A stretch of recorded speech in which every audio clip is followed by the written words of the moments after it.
पति जब किसी औरत की तरफ आकर्षित होता है तो सबसे पहले पत्नी की उपेक्षा शुरू होती है। उसके सवालों का जवाब अधूरा मिलता है, उसकी बातों में रुचि कम हो जाती है। धीरे धीरे वह महसूस करती है कि अब उसकी उपस्थिति मायने नहीं रखती। आत्मसंदेह उसके भीतर घर करने लगता है। क्या वह अब इतनी सुंदर नहीं रही? क्या उसमें कोई कमी है? यह सोच उसे भीतर से तोड़ने लगती है। संवाद का अभाव होने लगता है। पहले जो बातें घंटों चलती थी, अब चुप्पी उसकी जगह ले लेती है। रिश्ता धीरे धीरे एक औपचारिकता बनकर रह जाता है। फिर आती है भावनात्मक दूरी। पति का मन अब और कहीं लगा होता है और पत्नी को लगता है जैसे वह एक छाया बन गई है, जो घर में तो है पर दिल से कोई जुड़ाव नहीं बचा। कभी कभी यह हालात मानसिक उत्पीड़न तक पहुंच जाते हैं। पति का गुस्सा, चिड़चिड़ापन या आरोप प्रत्यारोप उस स्त्री पर गिरता है जो बस उससे प्यार चाहती है, और अंततः इस दूरी में भरोसे की टूटन सबसे बड़ी दरार बन जाती है। एक ऐसा घाव जो कभी पूरी तरह भर नहीं पाता। मैं हूं आपकी दोस्त वर्षा। आशा करती हूं आप सभी बहुत अच्छे से होंगे। एक बार फिर से आप सभी का स्वागत करती हूं हमारे चैनल स्पिरिट ऑफ इम्बाइब के मंच पर। हम पढ़ रहे हैं प्रेमचंद की कालजयी कृति जिसका नाम है प्रतिज्ञा। अगर आप मुझे पहली बार सुन रहे हैं तो हमारे चैनल को सब्सक्राइब करना, हमारी वीडियोस को लाइक करना, शेयर करना बिल्कुल ना भूलें। तो चलिए चलते हैं बिना किसी देरी के इस उपन्यास के अगले भाग की ओर। पूर्णा प्रातःकाल और दिनों से आध घंटा पहले उठी। उसने दबे पांव सुमित्रा के कमरे में कदम रखा। वह देखना चाहती थी कि सुमित्रा सोती है या जागती। शायद वह उसकी सूरत देखकर निश्चय करना चाहती थी कि उसे रात की घटना की कुछ खबर है अथवा नहीं। सुमित्रा चारपाई पर पड़ी कुछ सोच रही थी। पूर्णा को देखकर वह मुस्कुरा पड़ी। मुस्कुराने की क्या बात थी, यह तो वह जाने, पर पूर्णा का कलेजा सन्न सा हो गया। चेहरे का रंग उड़ गया। भगवान, कहीं इसने देख तो नहीं लिया?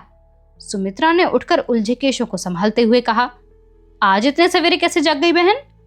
प्रश्न बिल्कुल साधारण था, किंतु पूर्णा को ऐसा जान पड़ा कि यह उस मुख्य विषय की भूमिका है। इतने सवेरे जाग जाना ऐसा लांछन था जिसे स्वीकार करने में किसी भयंकर बाधा की शंका हुई। बोली, क्या बहुत सवेरा है? रोज ही की तो बेला है। सुमित्रा, नहीं बहन, आज बहुत सवेरा है। तुम्हें रात को नींद नहीं आई क्या? आंखें लाल हो रही हैं। पूर्णा का कलेजा धक धक करने लगा। यह दूसरा और पहले से भी बड़ा लांछन था। इसे वह कैसे स्वीकार कर सकती थी? बोली, नहीं बहन, तुम्हें भ्रम हो रहा है। रात बहुत सोई, एक ही नींद में भोर हो गया। बहुत सो जाने से भी आंखें लाल हो जाती हैं। सुमित्रा ने हंसकर कहा, होती होंगी, मुझे नहीं मालूम था। पूर्णा ने जोर देकर कहा, वाह, इतनी बात तुम्हें मालूम नहीं? तुम्हें अलबत्ता नींद नहीं आई। क्या सारी रात जागती रही? सुमित्रा, मेरी बला जागे, जिसे 1000 बार गरज होगी आएगा। यहाँ ऐसी क्या पड़ी है? वह राजी ही रहते थे तो कौन सा स्वर्ग मिल जाता था, तब तो और भी जलाते थे। यहाँ तो भाग्य में रोने के सिवाय और कुछ लिखा ही नहीं। पूर्णा, तुम तो व्यर्थ का मान किए बैठी हो बहन, एक बार चली क्यों नहीं जाती? सुमित्रा के जी में आया कि रात की कथा कह सुनाए, पर संकोच ने जबान बंद कर दी।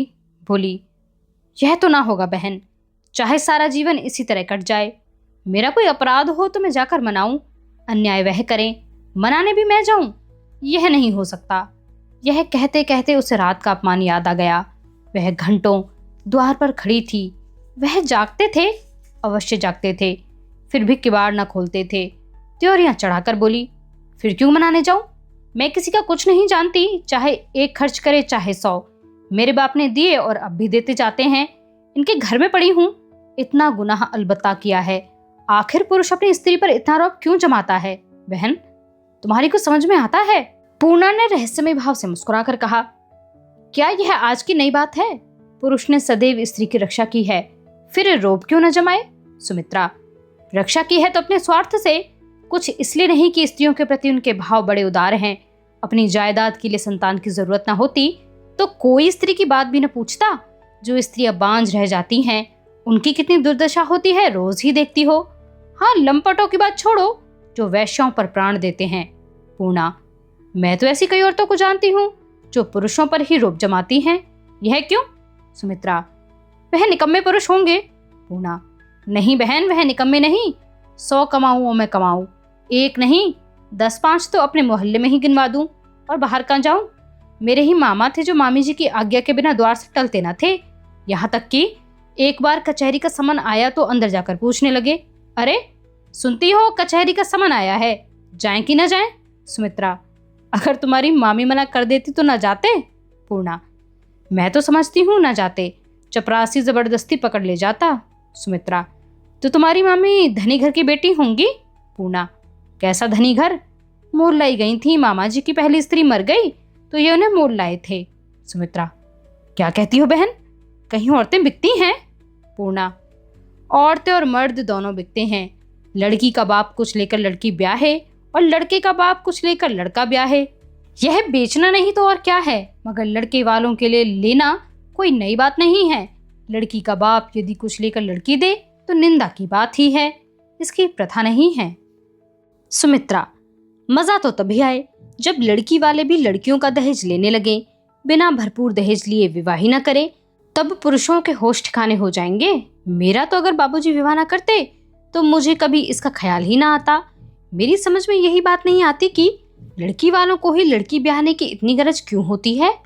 पूर्णा, तुम बहन बच्चों की सी बातें क्यों करती हो?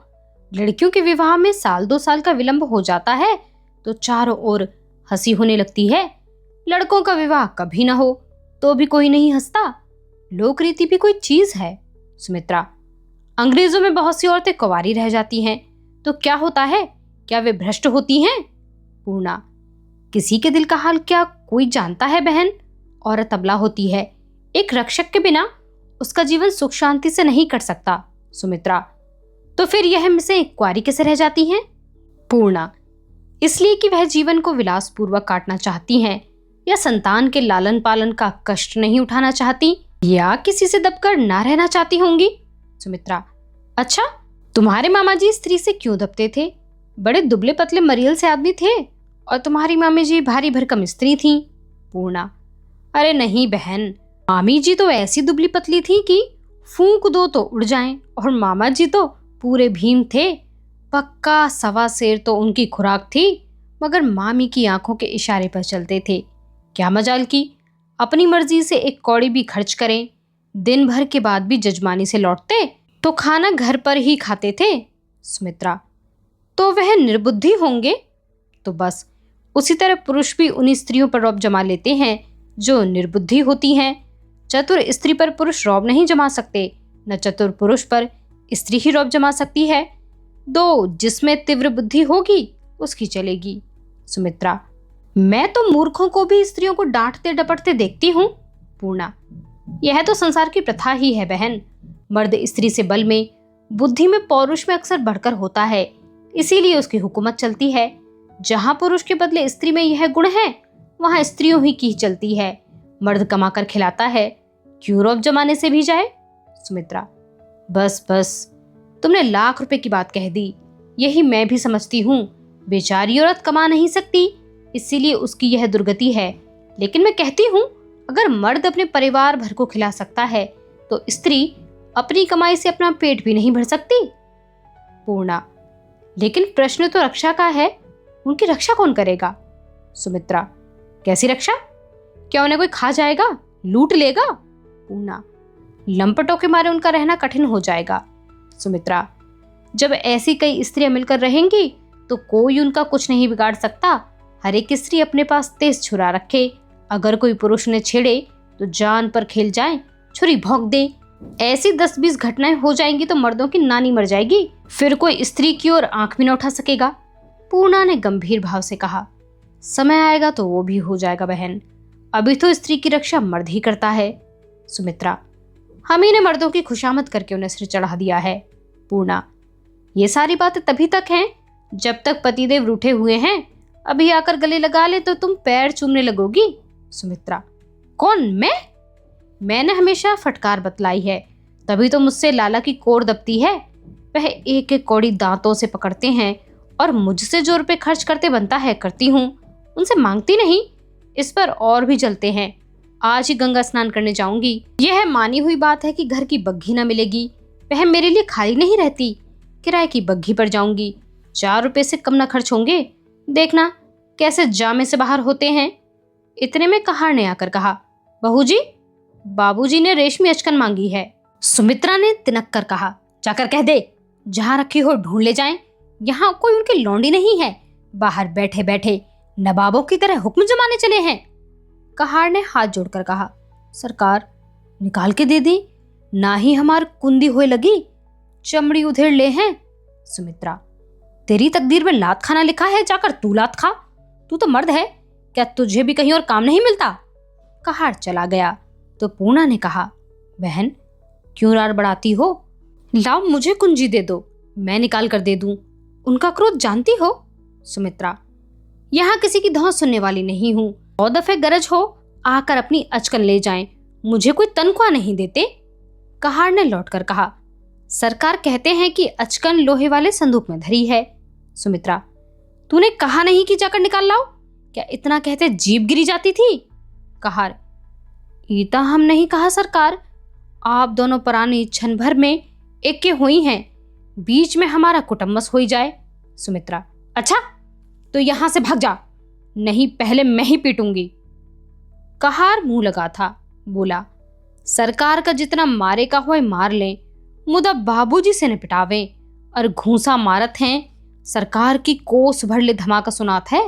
सुमित्रा को हंसी आ गई, हंसती हुई बोली, तू भी तो इसी तरह अपनी महरिया को पीटता है, यह उसी का दंड है।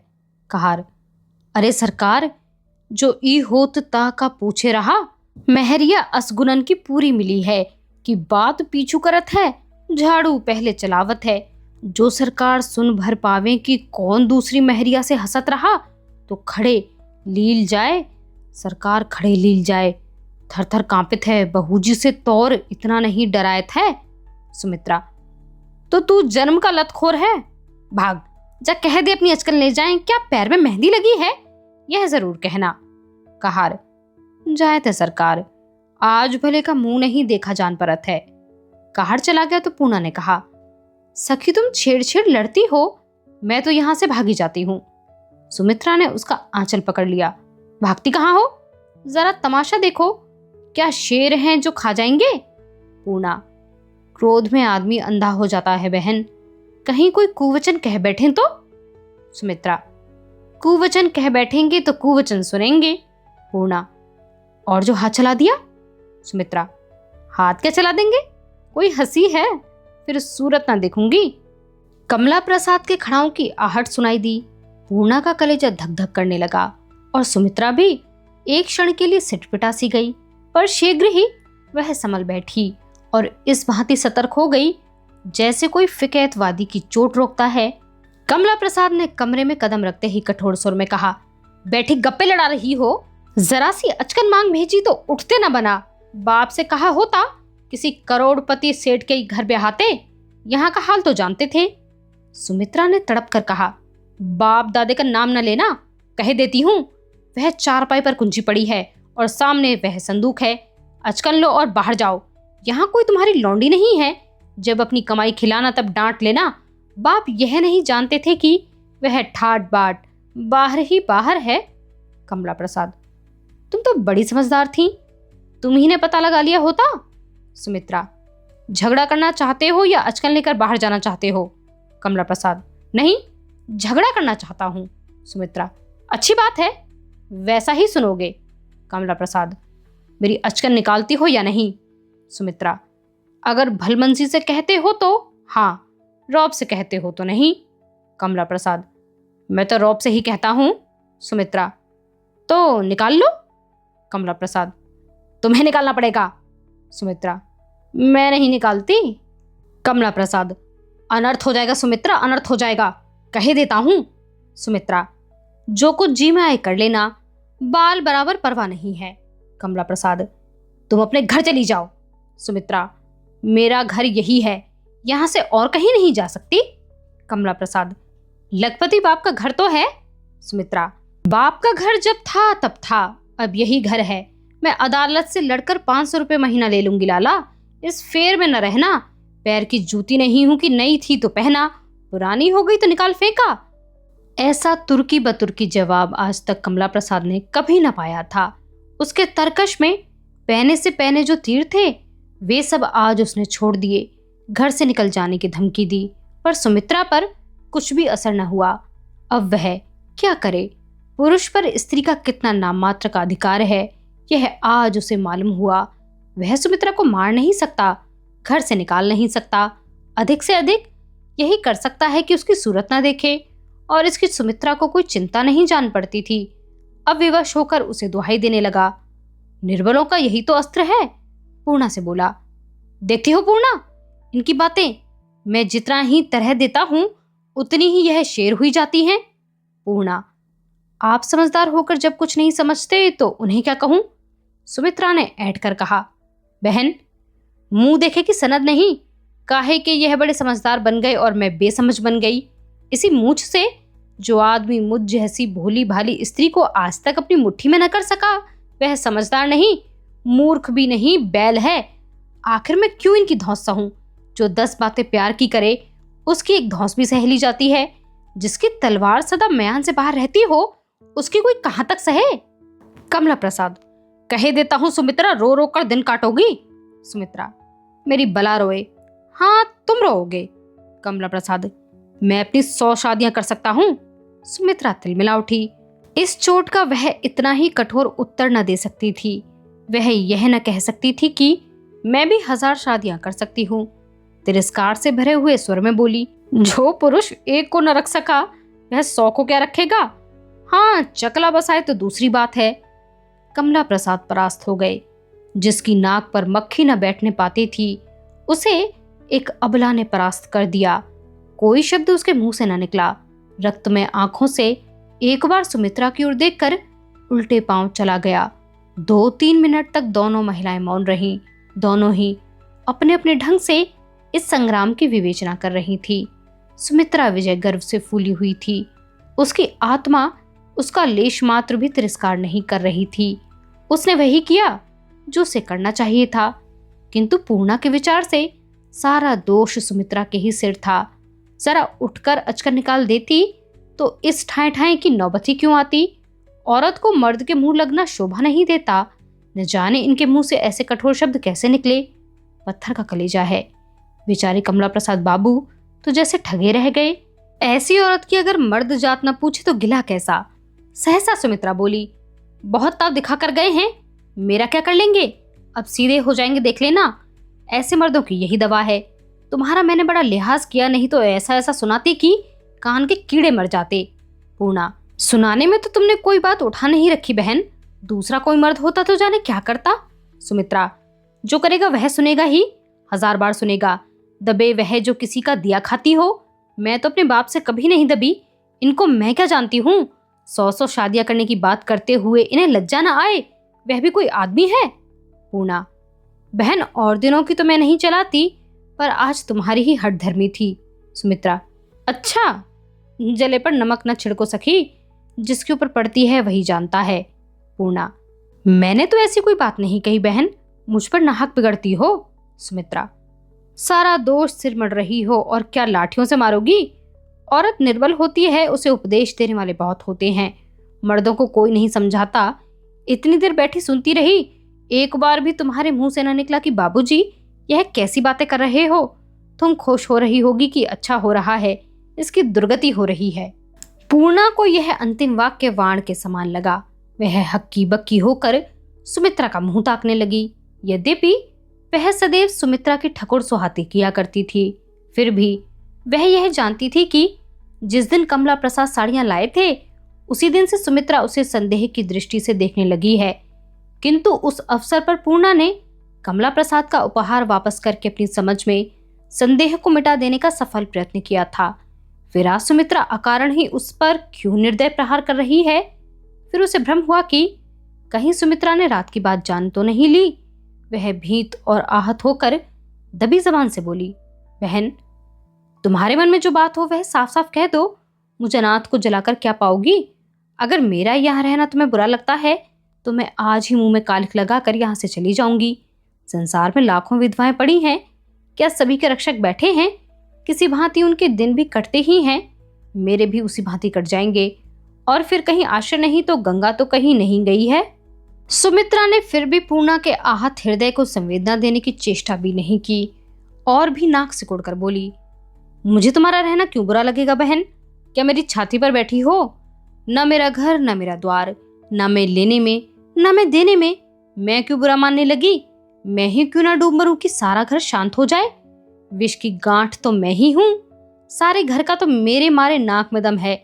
मैं ही सबकी आंखों में खटकती हूं। पूर्णा ने ये बातें मानो सुनी ही नहीं। बहुएं पति से रूठकर प्राय ऐसी विरागपूर्ण बातें किया ही करती हैं। यह कोई नई बात नहीं थी। वह अपने ही को सुनाकर बोली, मैं जानती थी कि अपने झोंपड़े से पांव बाहर निकालना मेरे लिए बुरा होगा। जानबूझकर मैंने अपने पांव में कुल्हाड़ी मारी। मैं कमला प्रसाद बाबू की बातों में आ गई। इतनी जग हंसाई और भाग में लिखी थी। सुमित्रा ने तीव्र स्वर में कहा, तो उन बाबू साहब ने तुम्हें कुछ नहीं कहा? उसने अपना वाक्य समाप्त तो कर दिया, पर मुख की चेष्टा से ज्ञात होता था कि वह और कुछ कहना चाहती है, लेकिन किसी कारणवश नहीं कह रही है। पूर्णा ने द्वार की ओर जाते हुए रूखे स्वर में कहा, मेरे लिए जैसे कमला प्रसाद बाबू वैसी तुम। सुमित्रा, तो जाती कहाँ हो? जरा बैठो तो। पूर्णा, नहीं बहन, बैठने का प्रसाद पा गई, अब जाने दो। पूर्णा इधर अपने कमरे में आकर रोने लगी, उधर सुमित्रा ने हारमोनियम पर गाना शुरू किया, ऊधो स्वार्थ का संसार। यह गाना था यह पूर्णा पर विजय पाने का आह्लाद। पूर्णा को तो यह विजय गान सा प्रतीत हुआ। एक एक स्वर उसके हृदय पर एक एक शर के समान चोट कर रहा था। क्या अब इस घर में उसका निर्वाह हो सकता है? असंभव। न जाने वह कौन सी मनहूस घड़ी थी जब वह इस घर में आई। अपने उस झोंपड़े में रहकर सिलाई करके या चक्की पीसकर क्या वह जीवन व्यतीत न कर सकती थी? बेचारी बिल्लो अंत तक उसे समझाती रही, पर भाग्य में तो धक्के खाने लिखे थे। उसकी बात कैसे मानती? अब पूर्णा का हृदय एक बार कमला प्रसाद से बातें करने के लिए व्याकुल हो उठा। वह उनके सामने स्पष्ट कह देना चाहती थी कि वह इस घर में नहीं रह सकती। उनके सिवाय और किससे कहे? लाला बद्री प्रसाद हंसकर टाल दें। अम्मा समझेंगी कि यह मेरी बहू की बराबरी कर रही है, अभी से चले जाने में कुशल है। कहीं कोई दूसरा उपद्रव उठ खड़ा हो तो कहीं मुंह दिखाने लायक भी न रहूं। सुमित्रा चाहे जो लांछन लगा दे, दुनिया उसी की बात मानेगी। पूर्णा रात ही से एकांत में रात के समय कमला प्रसाद के पास जाने पर पछता रही थी। उन भले आदमी को भी उस समय चौहल करने की सूझ गई, मगर वह साड़ी मुझ पर खूब खिल रही थी।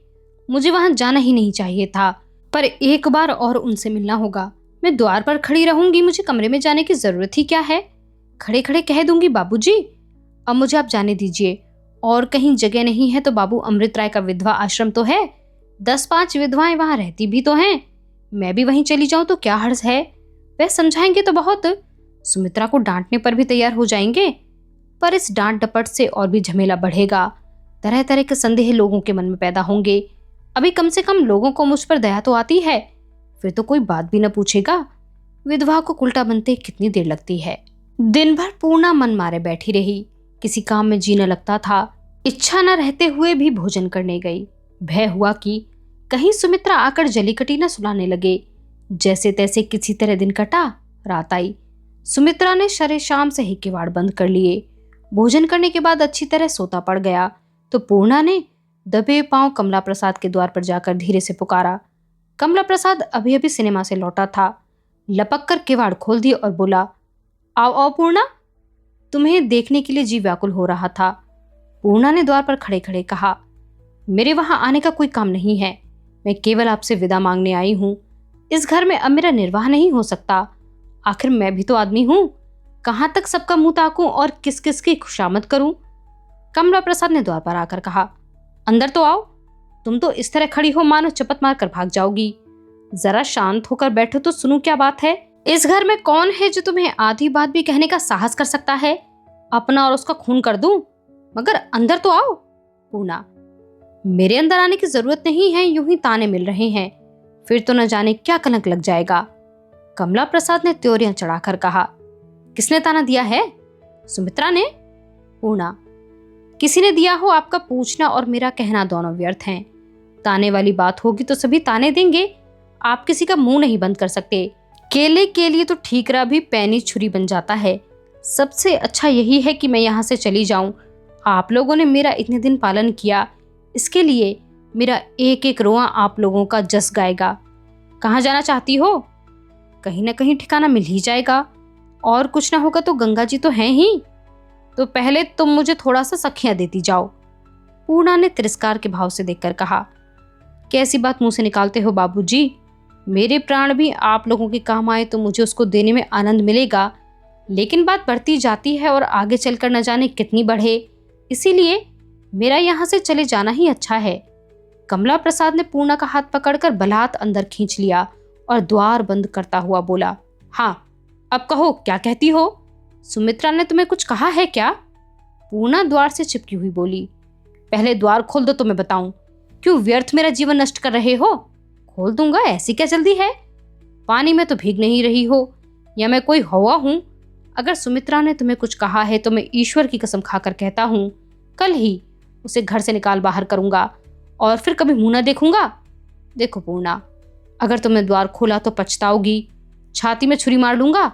सच कहता हूं, 6 महीने हुए जब मैंने तुम्हें पहले पहल देखा, तब से मेरे चित्त की जो दशा हो रही है वह तुम नहीं जान सकती।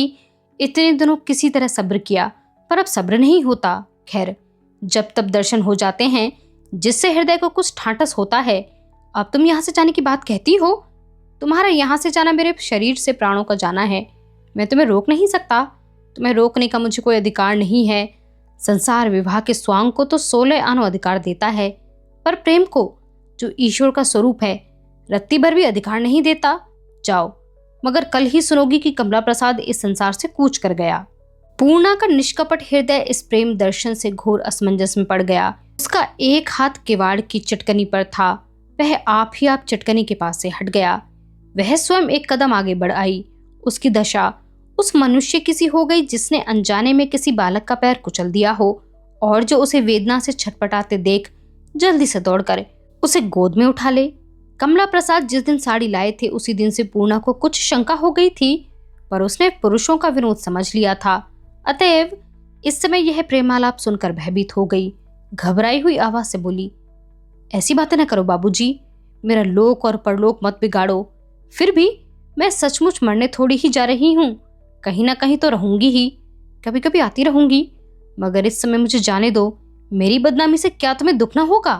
कमला प्रसाद, पूर्णा नेक नामी और बदनामी सब ढकोसला है। प्रेम ईश्वर की प्रेरणा है, उसको स्वीकार करना पाप नहीं है, उसका अनादर करना पाप है। मुझे ईश्वर ने धन दिया है, एक से एक रूपवती स्त्रियों को नित्य देखता हूँ।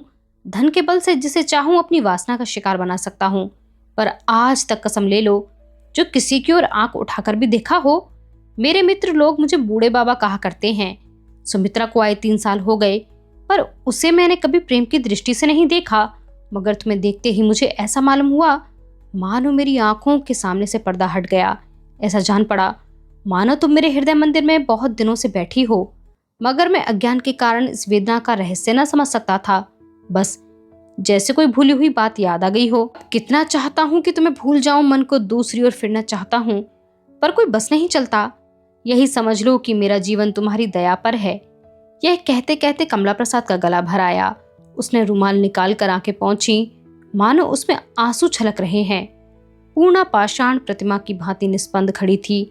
उसकी सारी बुद्धि, सारी चेतना, सारी आत्मा मानो उमड़ती हुई लहरों में बही जा रही हो और कोई उसकी आर्त ध्वनि पर कान न देता हो। मनुष्य, पशु पक्षी, तट के वृक्ष और बस्तियां सब भागी जाती हो, उससे दूर, कोसों दूर। वह खड़ी न रह सकी। भूमि पर बैठकर उसने एक ठंडी सांस ली और फूट फूट कर रोने लगी। कमला प्रसाद ने समीप जाकर उसका हाथ पकड़ लिया और गला साफ करके बोला, पूर्णा, तुम जिस संकट में हो मैं उसे जानता हूं, लेकिन सोचो, एक जीवन का मूल्य क्या एक पूर्व स्मृति के बराबर भी नहीं? मैं तुम्हारी पति भक्ति के आदर्श को समझता हूँ। अपने स्वामी से तुम्हें कितना प्रेम था यह देख चुका हूँ, उन्हें तुमसे कितना प्रेम था यह भी देख चुका हूँ।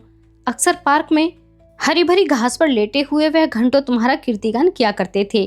मैं सुन सुनकर उनके भाग्य को सराहता था और इच्छा होती थी कि एक बार तुम्हें पा जाता तो तुम्हारे चरणों पर सिर रखकर रोता। सुमित्रा से दिन दिन घृणा होती जाती है। यह उन्हीं का बोया हुआ बीज है जो फूलने और फलने के लिए विकल हो रहा है। पूर्णा ने सिसकते हुए कहा, बाबूजी, तुम्हारे पैरों पड़ती हूँ, मुझे जाने दो। मेरा जी न जाने क्यों घबरा रहा है। कमला प्रसाद ने सिर ठोकर कहा, हाय, फिर वही बात। अच्छी बात है, जाओ, एक बार भी बैठने को ना कहूंगा। पूर्णा ज्यों की त्यों बैठी रही। उसे किसी भीषण परिणाम की शंका हो रही थी। कमला प्रसाद ने कहा, अब जाती क्यों नहीं हो? मैंने तुम्हें बांध तो नहीं लिया है? पूर्णा ने कमला प्रसाद की ओर कातर नेत्रों से देखा और सिर झुकाकर कहा, वायदा करते हो कि अपने प्राणों की रक्षा करते रहोगे? कमला प्रसाद ने उदासीन भाव से कहा, तुम्हें मेरे प्राणों की रक्षा की क्या परवाह?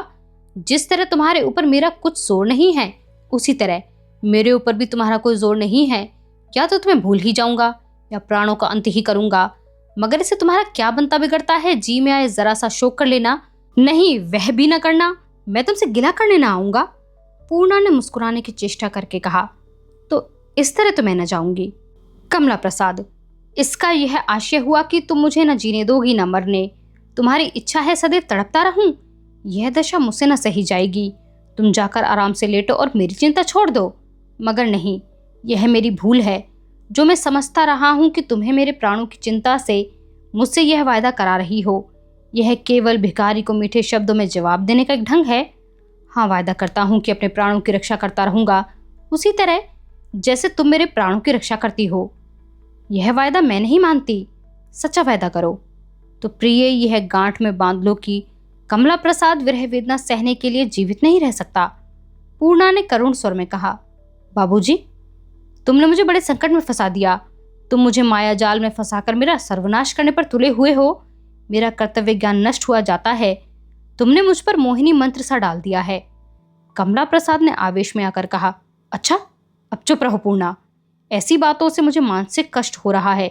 तुम समझ रही हो कि मैं अपनी नीच वासना की तृप्ति के लिए तुम्हें माया जाल में फंसा रहा हूं। यह तुम मेरे साथ घोर अन्याय कर रही हो।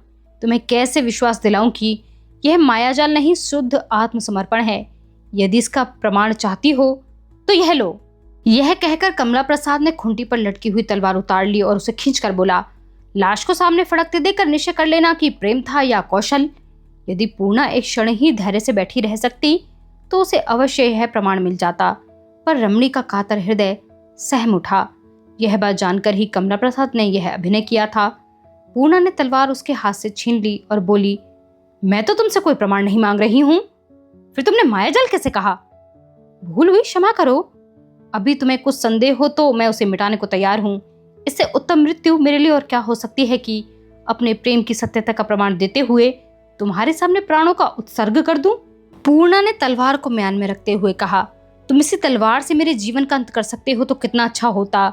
मुझे विश्वास है कि मैं जरा भी न झिझकती, सिर झुकाए खड़ी रहती। यह वाक्य कुटिल कमला प्रसाद के हृदय में चुभ गया।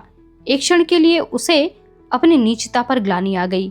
गदगद कंठ से बोला, अगर ब्रह्मा ने भी मेरे हाथों तुम्हारी हत्या लिखी होती, अगर उस हत्या के पुरस्कार में मुझे त्रिलोक का राज्य, स्वर्ग की सारी अप्सराएं और देवताओं की सारी विभूतियां मिली होती, तो भी मैं तुम्हारे पवित्र शरीर से रक्त की एक बूंद भी न बहा सकता।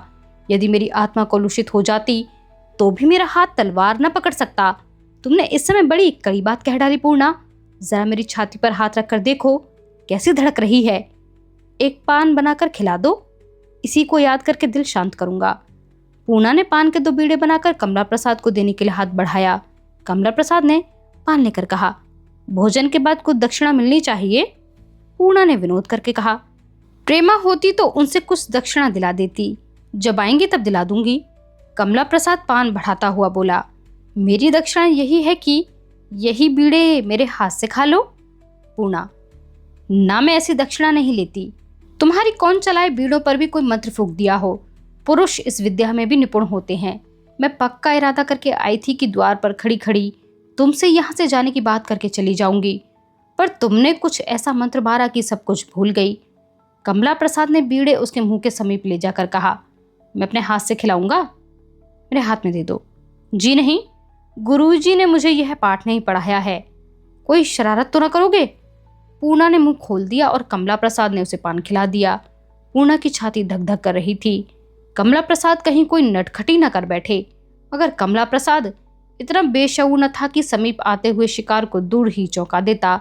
उसने पान खिला दिया और चारपाई पर बैठकर बोला, अब यहाँ से कहीं जाने का नाम मत लेना। सारा जमाना छूट जाए पर तुम मुझसे नहीं छूट सकती। जीवन भर के लिए यही तुम्हारा घर है और मैं तुम्हारा दास हूँ। जिस दिन तुमने यहाँ से जाने का नाम लिया उसी दिन मैंने किसी तरफ का रास्ता लिया। पूर्णा ने एक क्षण तक विचार करने के बाद क्षीण स्वर में कहा, इसका नतीजा क्या होगा बाबूजी? मेरी समझ में कुछ नहीं आता। चोरी छुपे का धंधा कब तक चलेगा? आखिर एक दिन तुम्हारा मन मुझसे फिर जाएगा, समझने लगोगे? यह कहाँ का रूप मैंने पाला, तब मेरी क्या गति होगी, सोचो। कमला प्रसाद ने दृढ़ता से कहा। ऐसी शंकाओं को मन में ना आने दो प्रिय। आखिर विवाहिता ही क्या पुरुष को जंजीर से बांध रखती है? वहां भी तो पुरुष वचन का ही पालन करता है। जो वचन का पालन नहीं कर सकता, क्या विवाह उसे किसी तरह मजबूर कर सकता है? सुमित्रा मेरी विवाहिता होकर भी क्या ज्यादा सुखी हो सकती है? यह तो मन मिले की बात है। जब विवाह के अवसर पर बिना जाने बूझे कही जाने वाली बात का इतना महत्व है, तो क्या प्रेम से भरे हृदय से निकलने वाली बात का कोई महत्व ही नहीं? जरा सोचो। आदमी जीवन में सुखी तो चाहता है या कुछ और?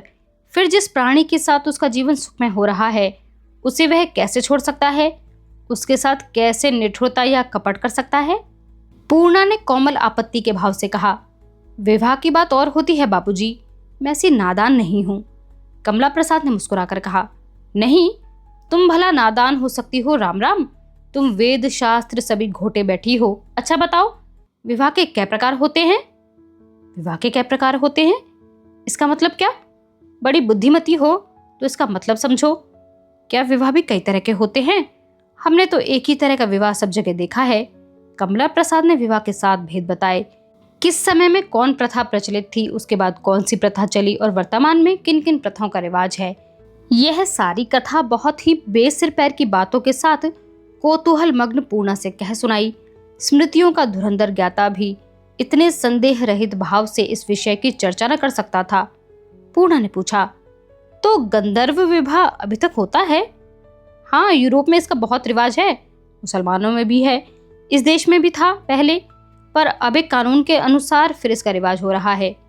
इस विवाह में क्या होता है? कुछ नहीं, स्त्री पुरुष एक दूसरे को वचन देते हैं, बस विवाह हो जाता है। माता पिता भाई बंधु पंडित पुरोहित किसी का काम नहीं। हाँ, वर और कन्या दोनों का ही बालिग हो जाना जरूरी है। पूर्णा ने अविश्वास के भाव से कहा। विवाह क्या लड़कों का खेल है? कमला प्रसाद ने प्रतिवाद किया। मेरी समझ में तो जिसे तुम विवाह समझ रही हो वही लड़कों का खेल है। ढोल मजीरा बजा, आतिशबाजियां छूटी और दो अबोध बालक जो विवाह का मर्म तक नहीं समझते, एक दूसरे के गले जीवन पर्यंत के लिए मर दिए गए। सच पूछो तो यही लड़कों का खेल है। पूर्णा ने फिर शंका की। दुनिया तो इस विवाह को ही मानती है। कमला प्रसाद ने उत्तेजित होकर कहा। दुनिया अंधी है, उसके सारे व्यापार उल्टे हैं। मैं ऐसी दुनिया की परवाह नहीं करता। मनुष्य को ईश्वर ने इसीलिए बनाया है कि वह रो रो कर जिंदगी के दिन काटे, केवल इसलिए कि दुनिया ऐसा चाहती है। साधारण कामों में जब हमसे कोई भूल हो जाती है तो हम उसे तुरंत सुधारते हैं, तब जीवन को हम क्यों एक भूल के पीछे नष्ट कर दें? अगर आज किसी दैवी शक्ति से यह मकान गिर पड़े तो हम कल ही इसे बनाना शुरू कर देंगे, मगर जब किसी अबला के जीवन पर दैवी आघात हो जाता है तो उससे यह आशा की जाती है कि वह सदैव उसके नाम को रोती रहे। यह कितना बड़ा अन्याय है। पुरुषों ने यह विधान केवल अपनी काम वासना को तृप्त करने के लिए किया है, बस इसका और कोई अर्थ नहीं। जिसने यह व्यवस्था की वह चाहे देवता हो या ऋषि अथवा महात्मा, मैं उसे मानव समाज का सबसे बड़ा शत्रु समझता हूँ। स्त्रियों के लिए पतिव्रत धर्म की पख लगा दी। पुनः संस्कार होता तो इतनी अनाथ स्त्रियां उसके पंजे में कैसे फंसती? बस यही सारा रहस्य है। न्याय तो हम तब समझते जब पुरुषों को भी यही निषेध होता। पूर्णा बोली। स्मृतियां पुरुषों की बनाई हुई तो होगी ही, और क्या? धूर्तों का पाखंड है। अच्छा, तब तुम बाबू अमृत राय को क्यों बदनाम करते हो? केवल इसलिए कि उनका चरित्र अच्छा नहीं। वह विवाह बंधन में न पड़कर छुट्टे सांड बने रहना चाहते हैं। उनका विधवा आश्रम केवल उनका भोगाल्य होगा, इसलिए हम उनका विरोध कर रहे हैं। यदि वह विधवा से विवाह करना चाहते हैं तो देश में विधवाओं की कमी है, पर वे विवाह न करेंगे। बाजे आदमियों को टट्टी की आड़ से शिकार खेलने में ही मजा आता है, मगर ईश्वर ने चाहा तो उनका आश्रम बनकर तैयार न हो सकेगा। सारे शहर में उन्हें कौड़ी भर की मदद न मिलेगी। घड़ी की ओर देखते हुए, अरे 2 बज रहे हैं, अब विलंब नहीं करना चाहिए। आओ उस दीपक के सामने ईश्वर को साक्षी करके हम शपथ खाएं कि जीवन पर्यंत हम पति पत्नी व्रत का पालन करेंगे। पूर्णा का मुख विवर्ण हो गया। वह उठ खड़ी हुई और बोली, अभी नहीं बाबूजी, साल भर नहीं, तब तक सोच लो, मैं भी सोच लूं, जल्दी क्या है?